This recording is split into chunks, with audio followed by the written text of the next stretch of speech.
لا حول ولا قوة الا باللہ العلی العظیم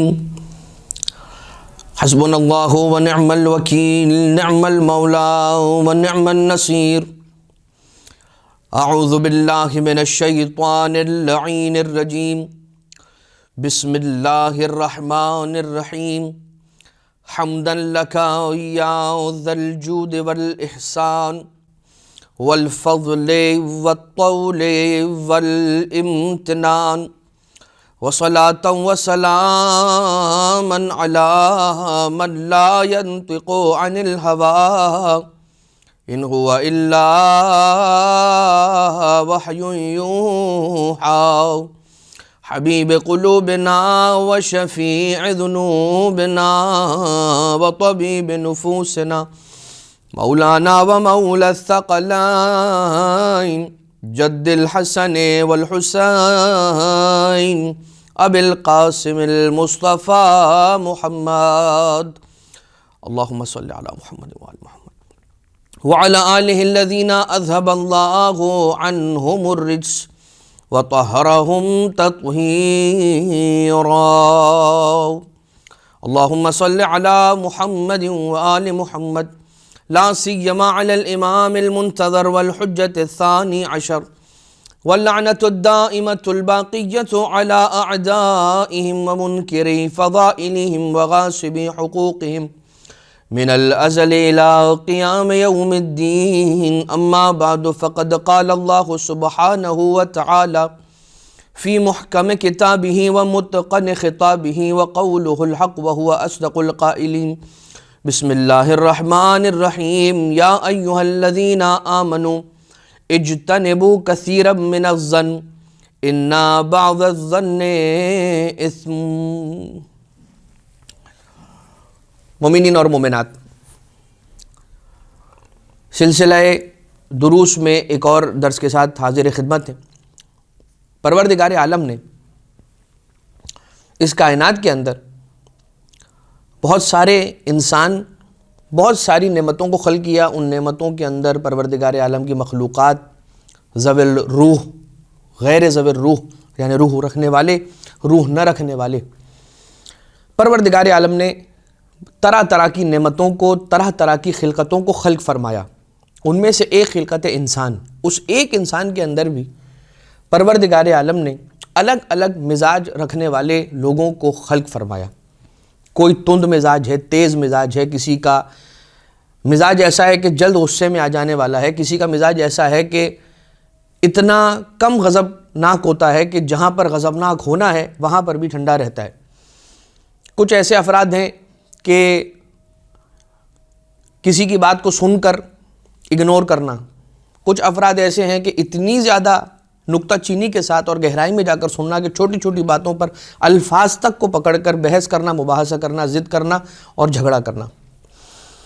کچھ ایسے افراد ہیں کہ جو بات میں سے پازیٹیوٹی کو لیتے ہیں، کچھ ایسے افراد ہیں کہ جو ساری کی ساری پوری بات سنیں گے، 1 گھنٹے کی مجلس سنیں گے اور ان میں سے وہ چیزیں نکال کر جدا کر دیں گے کہ جن میں سے نیگیٹیوٹی بیان کرنے کے قابل ہو، یعنی وہ بات کہ جس بات کو نیگیٹیولی لیا جا رہا ہے اس کو پازیٹیولی بھی لیا جا سکتا تھا، لیکن پھر بھی اس کا مثبت رخ نہیں بلکہ اس کا منفی رخ لیا جاتا ہے، اور نیگیٹیوٹی کی اپروچ، جس کو ہم انگلش کے اندر کہتے ہیں، ایک اپروچ آپٹیمسٹک ہے اور ایک اپروچ پیسمسٹک ہے۔ تو کچھ افراد ہوتے ہیں جو آپٹیمسٹک ہوتے ہیں اور کچھ افراد ہوتے ہیں جو پیسمسٹک ہوتے ہیں۔ اب اس کے اندر یہ جو فرق ہے، یہ جو اتنی زیادہ ڈسکریمنیشن کہہ لیجیے یا ڈائمنشنز کہہ لیجیے، یہ جو ڈسٹریبیوشن ہے انسان کی خلقت کے اندر، یہ پروردگار عالم کی خلقت کے جلووں میں سے ایک جلوہ ہے۔ اگر یہ اختلاف انسانوں کے اندر ہے تو یہ اختلاف قابل مذمت نہیں ہے، یہ بات یاد رہے۔ اللہ کی خلقت ہے، اس مزاج کا بھی انسان پایا جاتا ہے تو اس مزاج کا بھی انسان پایا جاتا ہے۔ انسان ہمیشہ کسی بھی شے میں سے، کسی بھی چیز میں سے اگر اس کی اچھائی کو لے لے گا، برائی کو چھوڑ دے گا، یعنی برائی کو چھوڑ دے گا کا مطلب کیا ہے؟ اگر وہ اپنی کسی کوشش سے اس کو ٹھیک کر سکتا ہے اور شریعت کی طرف سے اس کو ٹھیک کرنے کا حکم بھی دیا گیا ہے کہ تم کرو، اور کچھ چیزیں ایسی ہیں کہ جو غلط ہو رہی ہیں تو کہا جاتا ہے کہ ان کو ٹالریٹ کرو، برداشت کرو، اور جو ہو رہا ہے اس کو ہونے دو، کچھ ایسی چیزیں ہوتی ہیں۔ اب اگر کوئی ایسی چیز ہے کہ جس کے اندر شریعت میں ہے کہ حکم دیا گیا ہے کہ اس کو ٹھیک کرنے کی کوشش کرو تو اس کو کوشش کو انجام دینا چاہیے. لیکن اگر کبھی ایسا ہے کہ انسان نیگیٹو کرنے والے کو چھوڑ دیتا ہے تو اس میں اس کی اپنی زندگی آسان ہو جاتی ہے. میں یہاں پر آج کے حد تک جو ہمارے درس کا موضوع ہے وہ موضوع ہے بدگمانی، سوء ظن، اور کسی کے لیے بھی دل میں کینہ رکھ لینا. کینہ بغض کو کہتے ہیں، نفرت کو کہتے ہیں، نیگیٹیوٹی کو کہتے ہیں. اس کی بہت ساری وجوہات ہو سکتی ہیں. وجوہات میں سے ایک وجہ بچے کی تربیت، بلکہ تربیت سے پہلے کچھ مزاج ایسے ہوتے ہیں کہ جن مزاجوں کے اندر یہ منفی سوچ اور نیگیٹیوٹی اور کینہ رکھ لینا یہ موجود ہوتا ہے. جیسے کہ کچھ حیوان ہیں، ان حیوانوں کی صفت ہے کہ وہ کینہ پرور ہوتے ہیں، وہ کینہ رکھ لیتے ہیں. اگر آپ نے اسے ٹھوکر ماری وہ یاد رکھ لے گا، وہ اپنے ذہن میں رکھے گا، جہاں اسے موقع ملے گا وہ انتقام لے لے گا. کچھ ایسے جانور، کچھ ایسے حیوان پروردگار عالم نے خلق کیے کہ جن کی یہ صفت ہے. تو اگر کسی کی یہ بلٹ ان کوالٹی ہے، کسی کے اندر یہ بائی ڈیفالٹ اس کی خلقت کے اندر، اس کے مزاج کے اندر یہ پیرو دی گئی ہے، اس کے نیچر کے اندر، اس کے مزاج کے اندر ہے، تو پھر یہ ایک اور بات ہے کہ وہ لے کے ہی یہ چیز آیا ہے. لیکن کبھی کبھار ٹھیک ٹھاک انسان بھی نیگیٹیوٹی، سوء ظن، بدگمانی کی طرف آن پڑتا ہے. وجہ کیا ہوتی ہے؟ اپنے ساتھ بچپن میں اتنی ناانصافی دیکھتا ہے. کبھی کلاس میں اس کے ساتھ ناانصافی ہوتی ہے، کبھی اس نے پوری محنت کی ہوتی ہے لیکن حوصلہ افزائی کہیں سے نہیں ملتی. پوری جان لگا کے اس نے اپنا پیپر انجام دیا ہوتا ہے، اس نے اپنا پیپر اٹیمپٹ کیا ہوتا ہے، لیکن اگر اس کے کچھ نمبر کم آ جاتے ہیں تو جن کی پوزیشن آتی ہے انہیں تو عزت ملتی ہے، انہیں پذیرائی ملتی ہے، انہیں بلند مقام دیا جاتا ہے، لیکن جو محنت کر کے آیا ہے اور پیچھے رہ گیا ہے اسے نہیں دیکھا جاتا. اس کی چھوٹی سی مثال یہ کہ این ممکن ہے کہ جو فرسٹ، سیکنڈ، تھرڈ پوزیشن میں آیا ہے اس نے اتنی محنت نہ کی ہو، محنت اس نے کی ہو زیادہ ان ساروں کے مقابلے میں کہ جس کی پوزیشن نہیں آئی، لیکن پذیرائی اسے نہیں ملی. یا فیورزم، ذات کی وجہ سے، رنگ کی وجہ سے، نسل کی وجہ سے، مسلک کی وجہ سے، مذہب کی وجہ سے، اگر کوئی ایسا وقت گزرا ہے کہ اس کو ڈسکریمنیشن کا سامنا ہوا ہے اور اس کے ساتھ ناانصافی ہوتی رہی ہے تو اس میں ہوگا. کبھی کبھار والدین بچوں کے ساتھ 1، 2، 3 اولادیں، متعدد اولادیں، بھائی بہن، ان میں سے کسی کا زیادہ خیال رکھا جا رہا ہے، کوئی زیادہ لاڈلا ہے تو کوئی دوسرا کم لاڈلا ہے. اگر یہ چیزیں کانسٹنٹلی، کنٹینیوسلی اگر ہوتی رہیں تو ایک وقت آتا ہے کہ اس دوسرے بھائی یا دوسری بہن کے لیے وہ جو دوسری اولاد ہے جس کے سامنے یہ سب ہو رہا ہے، وہ ذہن کے اندر یہ سوچتا ہے کہ میرا بھی تو حق ہے کہ مجھے محبت ملے، میرا بھی تو یہ حق ہے کہ جو عزت اسے دی جا رہی ہے مجھے بھی دی جائے. اب ایک چیز اور ہے، گھروں کے اندر بہرحال ہم گھروں کے مسائل ڈسکس کرنے یہاں نہیں ہمارا موضوع ہے، لیکن یہ ہوتا ہے ایک بہو کے سامنے دوسری بہو کی تعریف کرنا. تو پھر آٹومیٹیکلی اگر دو ان بہوؤں کے اندر محبت ہے تو اگر ساس ایک بہو کی دوسری بہو کے سامنے تعریف کرتی ہے تو چاہتے نہ چاہتے دوسرے کے دل میں اس کے لیے کینہ آ سکتا ہے. اور یہ ایک بہرحال فطری تقاضے ہیں اور یہ چیزیں نیچر سے بہت قریب ہیں تو ہوتی ہیں. اب یہ ایک آن گوئنگ پروسیس ہے کہ جو اس دنیا کے اندر چلتا چلا جا رہا ہے. انسان کو اسی معاشرے کے اندر رہنا ہے. انسان، ہیومن جو ہے وہ ایک سوشل اینیمل ہے. ہم کیا کہتے ہیں؟ انسان اسی معاشرے کے اندر پلنے والا، بڑھنے والا ایک فرد ہے، اکیلے نہیں، اپنی ایک اکائی کے اندر نہیں، اسے جمعیت کے اندر، اسے ماسس کے اندر رہنا ہے، لوگوں کے ساتھ چلنا ہے، ان کی کامیابیوں کو اپنی آنکھوں سے دیکھ کر خوش ہونا ہے. یہی وجہ ہے کہ روایتیں کیا بیان کرتی ہیں کہ جب تم کسی کی کامیابی کو دیکھو تو پروردگار عالم کی بارگاہ میں یہ دعا کرو کہ اے خدا، جس طرح سے تو نے اسے عطا کیا مجھے بھی عطا کر، تیرے خزانے میں کمی نہیں ہے. اب آ جائیے اس کا ڈائریکٹ لنک کیا سمجھ میں آیا؟ کینہ اگر دل میں ہے تو اس کے ساتھ لگی ہوئی کچھ چیزیں ہیں. یعنی یہ ایک برائی نہیں ہے، یہ ایک ایسی برائی ہے کہ جو بنیاد ہے، اور اس بنیاد کے اندر پڑنے والا بیج ایک ایسا تناور درخت بنتا ہے کہ جس کے پھل جھوٹ ہے، حسد ہے، بغض ہے، انسان کی بے چینی ہے، اور بہت ساری چیزیں جو انشاءاللہ ابھی درس کے دوران آ جائیں گی. کیا وجہ ہوتی ہے؟ بہت ساری الگ الگ وجہیں ایک انسان کے مزاج کے اندر ہونا، دوسرا فیورزم کا ہونا، تیسرا کبھی انسان کی خود اپنی اہلیت نہیں ہوتی. انسان اگر کامیاب لوگوں کو دیکھتا ہے اس دنیا کے اندر تو اس کی اپنی اہلیت اگر نہ ہو اور وہ اس مقام تک نہیں پہنچ پاتا تو وہ کیا کرنا شروع کر دیتا ہے؟ لوگوں کے درمیان اس کی برائیاں کرنا شروع کر دیتا ہے، اس کے بارے میں نیگیٹو باتیں ماسز کے اندر اور پبلک کے اندر پھیلانا شروع کر دیتا ہے، کیونکہ خود محنت کر کے اس مقام تک پہنچنے کی اہلیت صلاحیت نہیں رکھتا. تو اب صرف اس کے پاس ایک ہتھیار رہ جاتا ہے، اور یہ پھر کینہ سے جڑی ہوئی ایک اور برائی ہے، روحانی برائی کہہ لیجئے یا انسان کے دنیا و آخرت دونوں کو خراب کرنے والی چیز. مولا کائنات علیہ الصلوۃ والسلام نے فرمایا غیبت کس کا ہتھیار ہے؟ بزدل انسان کا ہتھیار ہے، انکیپیبل انسان کا ہتھیار ہے غیبت. جو کچھ نہیں کر سکتا غیبت کرنا شروع کر دیتا. اب ہم بات کو آگے بڑھاتے ہیں. قرآن کریم کی آیت بسم اللہ الرحمن الرحیم، یا ایھا الذین آمنوا اجتنبوا کثیرا من الظن.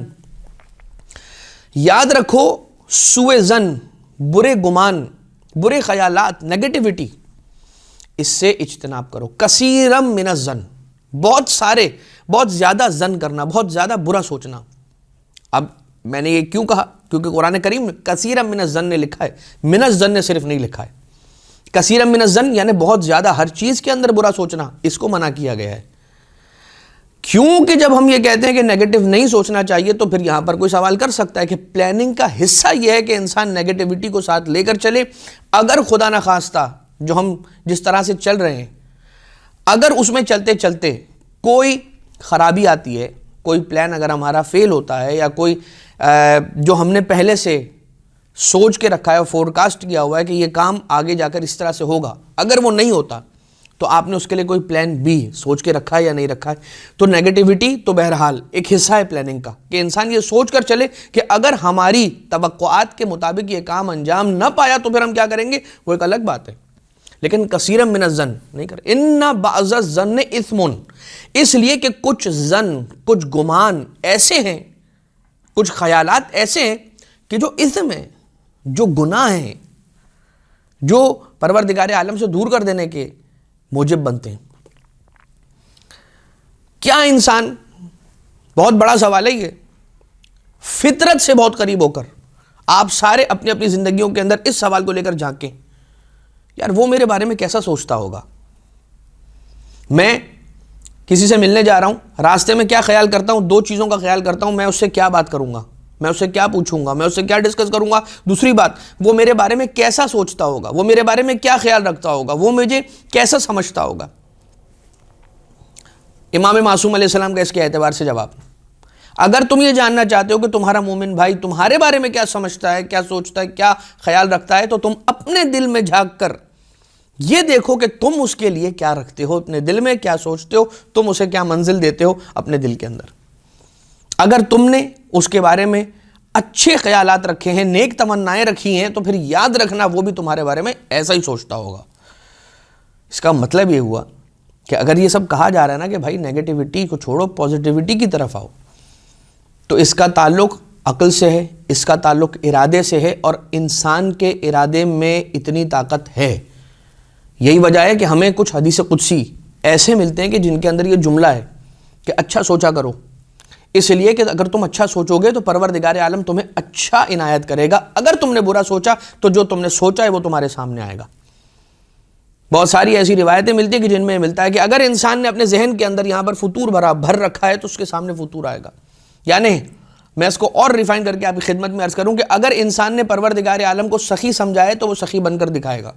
اگر انسان نے پروردگار عالم کو قدیر سمجھا ہے تو وہ صاحب قدرت والا ہے، یہ دکھلائے گا، تمہیں ثابت کر دے گا. کینہ اور بغض کی بڑی مثالیں ہمارے پاس. وہ کینہ تھا کہ جس نے حضرت یوسف علیہ السلام کو حضرت یعقوب کی آغوش سے لے کر اپنے بھائیوں کے ہاتھوں کنویں کی گہرائیوں کے نام کر دیا. حضرت یوسف علیہ السلام، دوسرے بھائی دیکھ رہے ہیں. یہ اور بات ہے، حضرت یعقوب علیہ السلام نے کوئی غلط نہیں کیا. اگر حضرت یوسف علیہ السلام کو پیار دے رہے ہیں، محبت دے رہے ہیں، اپنی گود میں بٹھا رہے ہیں، انہیں کھلا رہے ہیں. اب یہاں پر ہم یہ نہ کہیں سوچیں، کوئی یہ سوال نہ کرے کہ حضرت یعقوب کی غلطی تھی. نہیں، حضرت یعقوب علیہ السلام، یہ جو ہم یہاں پر درس کا جو عنوان ہے کہ کینہ، مطلب کیا ہے کہ کوئی ایسا خیال کسی کے لیے دل میں آنے ہی نہ دو. اگر کوئی کسی سے زیادہ پیار کر رہا ہے تو وہ تلاش کرو، وہ حوالہ تلاش کرو، وہ ربط تلاش کرو کہ جس ربط کی وجہ سے اس پر زیادہ محبت نچھاور ہو رہی ہے، اور وہ ربط حضرت یوسف علیہ السلام کے کیس میں پروردگار عالم کا ان کا چنا ہوا ہونا تھا کہ اللہ نے حضرت یوسف علیہ السلام کو چن لیا تھا اپنی نبوت کے لیے، زمین پر خلیفۃ الارض، خلیفۃ فی الارض بنا کر بھیجا تھا، وہ نبی تھے حضرت یوسف علیہ السلام۔ تو آسمان سے نازل ہونے والا نور، پروردگار عالم کی کے منظور نظر ہونا، حضرت یعقوب علیہ السلام جانتے ہیں حضرت یوسف علیہ السلام کے بارے میں، جس کی وجہ سے انہیں محبت دی جا رہی۔ آ جائیے مزید، جناب حمزہ، جنگ بدر میں جو کچھ ہوا، جنگ بدر ایک ایسا تاریخ اسلام کا ٹرموائل ہے، مائل سٹون ہے، ایک ایسا واقعہ ہے تاریخ اسلام کا کہ جس کے آفٹر ایفیکٹس آج تک نظر آتے ہیں۔ آج تک جنگ بدر میں جو کچھ ہوا اس کے آفٹر ایفیکٹس آج ٹل ڈیٹ اس کے آفٹر ایفیکٹس نظر آتے ہیں۔ بہرحال ہم اس زمانے کی بات کرتے ہیں۔ جنگ بدر میں کچھ ایسا ہوا کہ جناب حمزہ کی شہادت جنگ احد میں ہو گئی۔ جناب حمزہ کا بہت سارے لوگوں کو قتل کرنا، بہت سارے لوگوں کو واصل جہنم کرنا، اور اس کینے کی وجہ سے جناب حمزہ علیہ السلام کے ساتھ یہ ظلم ہوا۔ وہ کینہ تھا کہ جو پل رہا تھا ایک باطل کے دل میں، اور اس نے وہ سارے کے سارے مقدمات طے کیے کہ جس کی وجہ سے جنگ احد کے اندر جناب حمزہ علیہ السلام کی شہادت ہوئی۔ ان پر پشت کی جانب سے وار کیا گیا اور وہ نیزہ انہیں جا کر لگا، جس کی وجہ سے وہ شہید ہوئے۔ ان کی شہادت کے بعد ان کے سینے کو چاک کیا گیا اور ان کے جگر کو نکالا گیا اور اس کو چبانے کی کوشش کی گئی۔ یہ کہاں، یعنی آپ ذرا سوچیں کہ کسی کو قتل کر دینا کتنی بڑی بات ہوتی ہے، اس کا سوچنا کتنی بڑی بات ہوتی ہے۔ انسان کہتا ہے بھائی انسان کینہ رکھتا ہے، نفرت رکھتا ہے بہت سارے لوگوں سے، لیکن یہ نہیں کرتا کہ قتل کر دے۔ بہت مشکل ہوتا ہے کسی کے بارے میں یہ سوچ لینا کہ میں اس کے بارے میں کینہ رکھتا ہوں، بغض رکھتا ہوں، نفرت کرتا ہوں، اس سے قتل بھی کر دوں۔ قتل کیا، قتل کرنے کے بعد حکم دیا کہ سینہ چاک، جناب حمزہ کا سینہ چاک کیا گیا، کلیجے کو نکالا گیا اور اس کے بعد چبانے کی کوشش کی گئی۔ اب ذرا سوچئے کینہ اور بغض کا لیول اور اس کی شدت کیا ہوگی۔ یہ جناب حمزہ کے ساتھ۔ یحییٰ ابن اقسم وہ چیف جسٹس ہے کہ جو امام محمد تقی جواد علیہ السلام کے دور میں، اور آقا 8 سال کی عمر مبارک ہے، منصب امامت پر فائز ہو گئے۔ مامون کا دور ہے، مامون نے جو فیصلہ کیا اپنی بیٹی سے عقد کرنے کا، امام تقی جواد علیہ السلام کا، تو مامون نے یہ فیصلہ کیا کہ یہ میرا فیصلہ تو ہے، میں جانتا ہوں کہ میں شکار پر جا رہا تھا، اور وہ جو سارا واقعہ کہ پوچھا کہ تو نے جگہ کیوں نہ دی، تو امام تقی علیہ السلام کا جواب کہ تیرے گزر جانے کے لیے جگہ بہت زیادہ تھی، میرے ہٹنے کی احتیاج نہیں تھی، ضرورت نہیں تھی کہ میں تیرے راستے کو چھوڑ دوں۔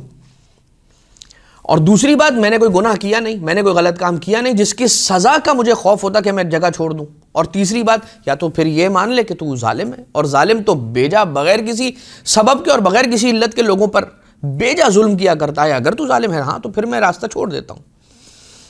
یہ بات اور کچھ اور بھی کمالات کہ لوگوں کے ساتھ، بچوں کے ساتھ کھیل میں ملوث نہ ہونا، انوالو نہ ہونا، بچوں کے ساتھ دور سے کھڑے ہو کر کھیل کا صرف ملاحظہ کرنا، دیکھنا، یہ ایسی چیزیں تھیں کہ جس نے مامون کو اس بات پر قائل کیا کہ اگر یہ ابن الرضا ہیں تو واقعی میں وہ کمالات بھی اس بچے میں منتقل ہوئے، یعنی کہ امام معصوم علیہ السلام، امام جواد علیہ السلام۔ اس نے طے کیا کہ اپنی بیٹی سے عقد کرنا ہے، لیکن اس فیصلے کو جسٹیفائی کرنے کے لیے جو دربار میں اتنے سارے وزیر اس نے پال رکھے تھے، ان کو جواب دینا اس کے لیے مشکل تھا، تو اس نے خود اپنے فیصلے کو جسٹیفائی کرنے کے لیے ایک محفل کا انعقاد کیا اور کہا کہ عالم اسلام سے جتنے علماء ہیں، جو سوال رکھنے والا ہے آ جائے، ہمارے پاس ایک عالم ہے جو تمہارے سوالوں کے جواب دے گا۔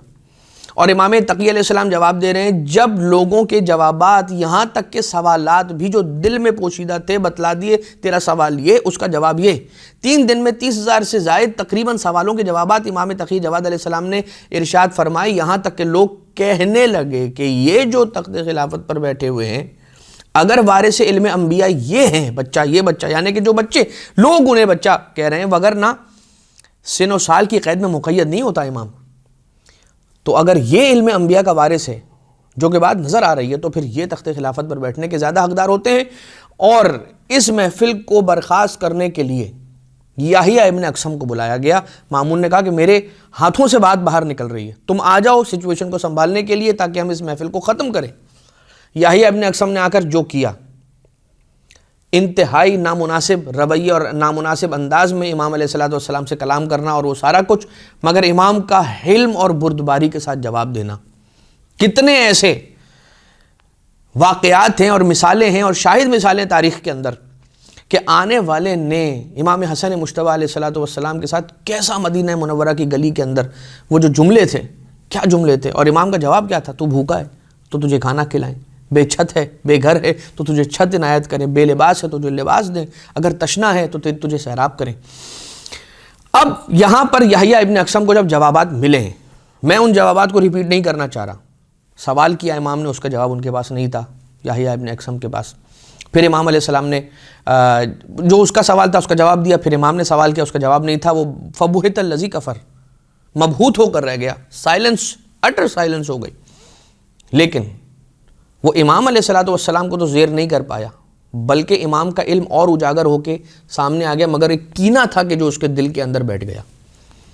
یہی وجہ بنی یحییٰ ابن اقسم نے امام علیہ السلام کی اس زوجہ کے, جو جن کا ام الفضل بھی روایتوں میں نام ملتا ہے, کہ جو مامون کی دختر تھی, مامون کی بیٹی تھی, کہ امام کی نافرمان زوجہ تھی, امام علیہ السلام کی بات نہ ماننے والی, امام علیہ السلام کی شان میں گستاخیاں کرنے والی, اس سے کہہ کر امام علیہ السلام کو پھر آخر میں زہر دلوایا. اور ایسے بہت سارے واقعات. لیکن اذان محترم, امام علیہ السلام, یہ تو آپ نے امام جواد علیہ السلام کی مثال سنی, یحییٰ ابن اقسم ہو گیا, نبی خدا کی. ایک رسول حضور اکرم صلی اللہ علیہ وآلہ وسلم کا ایک دشمن ہے, غالباً شیبہ نام ملتا ہے اس کا, اور جنگ بدر ہی کا یہ واقعہ کہ اس کے والد جو ہیں وہ اس کے اندر مارے گئے, اور اسی کے خاندان کے 8 اور افراد جوان, وہ ایسے جوان پہلوان, شجاعت رکھنے والے, شجیع جوان, کہ جو علم بردار بننے کے قابل تھے, ایسے 8 افراد اس کے خاندان کے قتل ہوئے بدر میں. اب وہ کینہ تو تھا, رسول کو قتل کرنے کے ارادے سے, رسول کو شہید کرنے کے ارادے سے کئی ایک مرتبہ ایسا ہوا کہ اس نے کوششیں کی, مگر رسول اکرم صلی اللہ علیہ وآلہ وسلم کو نقصان نہیں پہنچا پایا. وہ یہ کہتا تھا کہ کائنات میں کوئی ایسا نہیں ہے کہ جن سے میں محمد مصطفیٰ صلی اللہ علیہ وآلہ وسلم سے زیادہ نفرت کرتا ہوں. کائنات میں اگر کوئی ایک ایسا ہے کہ جس کے لیے سب سے زیادہ میرے دل میں کینہ ہے تو وہ محمد مصطفیٰ ہیں صلی اللہ علیہ وآلہ وسلم. یہاں تک کہ فتح مکہ ہوئی. پھر فتح مکہ کے بعد اس کے لیے اور مشکل ہو گیا انتقام لینا. وہ کینہ ابھی بھی دل کے اندر بے قرار ہو رہا تھا, اور رسول کو نقصان پہنچانے کے پلاٹس بن رہے تھے. یہاں تک کہ رسالت مآب فتح مکہ کے بعد حنین کے لیے نکلے, اور اس کے بعد وہاں پر جب لوگ رسول کو چھوڑ کے جانے لگے اور رسول تقریباً تنہا رہ گئے. 2 افراد تھے, ایک رسول کے دائیں جانب, ایک رسول کے بائیں جانب, جو رسول کی حفاظت کر رہے تھے, ورنہ رسول تنہا تھے.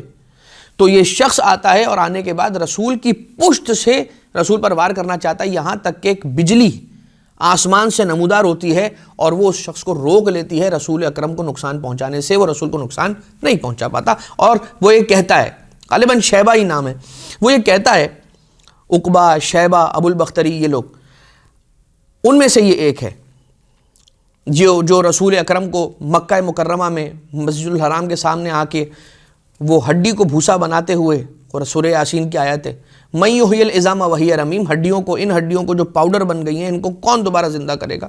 تو یہ ان لوگوں میں سے تھا. جب اس نے دیکھا, سمجھ گیا کہ محمد کا خدا محمد مصطفیٰ کو بچانا چاہتا ہے صلی اللہ علیہ وآلہ وسلم, یہاں تک کہ رسالت مآب اپنا چہرہ اس کی جانب کرتے ہیں, اور مڑ کر اس کو دیکھا, اس کے سینے پر ہاتھ رکھا, اور اس کے سینے پر ہاتھ رکھنے کے بعد رسالت مآب نے اس کے حق میں دعا فرمائی, اور یہ دعا کی کہ پروردگار عالم تیرے دل سے اس شیطان کو نکال باہر کرے کہ جس نے تجھے اب تک بے چین کر کے رکھا ہے. یہاں تک کہ رسالت مآب کے اس سینے دشمن رسول کے سینے پر رسول نے ہاتھ رکھا اور دعا فرمائی, اور اس کے بعد کہتا ہے کہ اس دن کے بعد سے کائنات میں جس ہستی سے مجھے سب سے زیادہ محبت تھی وہ محمد ابن عبداللہ صلی اللہ علیہ وآلہ وسلم تھے. کہ پروردگار عالم ہے, یہ کیا چیز ہے رسالت باپ نے کیا دعا فرمائی کہ خدا تیرے دل سے اس شے کو نکال دے کہ جس نے تجھے بے قرار رکھا ہے، بے چین رکھا ہے. یہ جو کینہ ہے، باٹم لائن ہے، اس کو بھول جانے کے لیے، اس سے بچنے کے لیے، نیگیٹیوٹی کو دور کر رکھنے کے لیے آپ جائیے وہ افراد کے جو کاؤنسلرز ہیں، وہ افراد کے جو میڈیٹیٹرز ہیں، جو افراد اسپریچول ہیلنگ کے لوگ ہیں، جو روحانی بہتری انسانوں کے اندر لانے کے لیے. آج یہ ہوتا ہے نا کہ ہم اسپریچول ہیلنگ کی طرف بڑھ رہے ہیں، آج ہم میڈیٹیشن کی طرف بڑھ رہے ہیں. یہ سب ہمیں کیوں کرنا پڑ رہا ہے؟ اس لیے کہ وہ دین کے جو دین مبین اسلام ہے کہ جس میں صرف جسمانیات کی طرف نہیں، روحانیات کی طرف بھی توجہ دی گئی ہے، ہم اس دین سے ہٹ گئے. جو اہل بیت اطہار علیہ السلام کو یہ بات یاد رکھیے گا، جو دامن اہل بیت اطہار کو چھوڑتا ہے تو پھر وہ در بدر کی ٹھوکریں کھاتا ہے. اور پھر جو افراد اہل بیت کے در پر نہیں ہوتے، وہ سکون اگر تلاش کرتے کرتے کسی در پر پہنچتے ہیں تو وہ در اہل بیت اطہار کا در ہے. مطلب کیا ہوا؟ ریورس سائیکل چلتا ہے. جو اہل بیت کے در پر ہیں انہوں نے اہل بیت اطہار کی تعلیمات کی قدر نہ کی، محروم ہو رہے ہیں. اور جو افراد اہل بیت اطہار کے در سے دور ہیں، اگر وہ حق پہ آنا چاہتے ہیں، اہل بیت اطہار علیہ السلام حکم خدا سے ان کا دامن، ان کا ہاتھ تھامتے ہیں اور انہیں اپنے قریب کر لیتے ہیں. اس بات کا خیال رکھنا بہت ضروری ہے. کوئی کتنا ہی لاکھ کہتا رہے یہ اہل بیت اطہار کی تعلیم، یہ کیا آؤٹ ڈیٹڈ چیزیں، یہ قال الباقر، یہ قال صادق علیہ السلام، چھوڑو اس کو، یہ کیا دقیانوسی باتیں. نہیں، یہ وہ باتیں ہیں کہ جو ان کے نمائندوں نے کی ہیں، ان کے اماموں نے کی ہیں، ان کے خاص ریپریزنٹیٹیوز بندوں نے کی ہیں، معصوموں نے. کہ جس اللہ نے کائنات خلق کی ہے، اس کائنات کو خلق کرنے کے بعد اگر مینول بنایا جاتا ہے، کسی بھی مشین کو خلق کرنے کے بعد مینول بنایا جاتا ہے کہ یہ مشین چلے گی کیسے، اس کا ڈائسیکشن کیا ہے، اس کو ڈائسیکٹ کریں. اگر اس مشین کو ڈائسیکٹ کرنا ہے تو آپ کو وہ کتاب چاہیے کہ اس کو کھول کے دیکھیں، اس کی تجزیہ تحلیل کریں. اس کو اہل بیت اطہار کو وہ علم پروردگار عالم نے عطا کیا ہے کہ میری مخلوق کیسے چلتی ہے، یہ دنیا کیسے چلتی ہے. وہ علم اللہ نے رسول اور اولاد رسول کو عطا کیا ہے. خیر، مولا کائنات علیہ السلام کی ایک حدیث ہے، احسنوا ظنونکم باخوانکم. یاد رکھو اپنے جو خیالات ہیں نا، اپنے بھائیوں کے لیے اپنے خیالات کو اچھا رکھو، ہمیشہ اچھا رکھو. کسی کو دیکھ رہے ہو ترقی کر رہا ہے، اس کے بارے میں اچھا خیال رکھو. خدا سے دعا کرو اس کی رحمت اور اس کی وسعت قدرت کے اندر شک نہ کرو کہ اسے مل گیا مجھے نہیں ملے گا، میں پیچھے رہ گیا. نہیں، ہو ہی نہیں سکتا. اب آ جائیے ایک بہت اچھی بات، بالکل آئیے آخری بات اور اسی پر اختتام ہو جائے گا. انسان، پروردگار عالم نے کیا کہا کہ کینہ سے بچو، بدگمانی سے بچو، سوء ظن سے بچو. تو کیا ہوگا؟ تمہارے دل میں سکون آئے گا. اگر انسان کینہ میں آ جائے، نیگیٹیوٹی کی طرف آ جائے، تو یاد رکھیے گا کسی کے ہاتھ سے ایک گلاس پانی کا لے کے پی نہیں سکتا، کیونکہ وہ نیگیٹیوٹی اس کے اندر موجود ہوگی. کہیں اس پانی میں اس نے کچھ ملا کر تو مجھے نہیں دیا ہے. اگر میں کسی مومن کے گھر پر جاتا ہوں اور کھانا کھانے کے لیے بیٹھتا ہوں، دسترخوان پر کچھ لا کے رکھا جاتا ہے، اور میں چونکہ سوء ظن رکھنے والا انسان ہوں، ہر چیز کے اندر نیگیٹو سوچتا ہوں، تو یہ بات یاد رکھیے گا کہ میں وہ ایک لقمہ بھی نہیں کھا سکتا اس کا. اپنی زندگیوں کو آسان بنائیے، کینہ پروری سے اپنے آپ کو محفوظ رکھیے. اس کا علاج کیا ہے؟ ایک دعا ہے، اور وہ دعا یہ ہے کہ ربنا اغفر لنا ولاخواننا الذین سبقونا بالایمان ولا تجعل فی قلوبنا غلا للذین آمنوا ربنا انک رؤوف الرحیم. یہ دعا ہے. اس دعا کو کثرت کے ساتھ پڑھتے رہیں اور اپنے آپ کو برے خیالات سے، بد ظن سے، سوء ظن سے، بدگمانیوں سے، کینہ پروری سے بچا کر رکھیں. اس دعا کے ساتھ کہ اللہ اپنے ذکر کے صدقے میں ہم سب کو اطمینان قلب نصیب فرمائے، ہم سب کو ایک اچھی زندگی اور جیسا پروردگار عالم چاہتا ہے، رسول چاہتے ہیں اور ان کی اولاد چاہتی ہیں، اس طرح سے اپنی زندگی کو گزارنے کی ہم سب کو توفیق عنایت فرمائے. ربنا تقبل منا انک انت السمیع العلیم بجاہ محمد و آلہ الطیبین الطاہرین.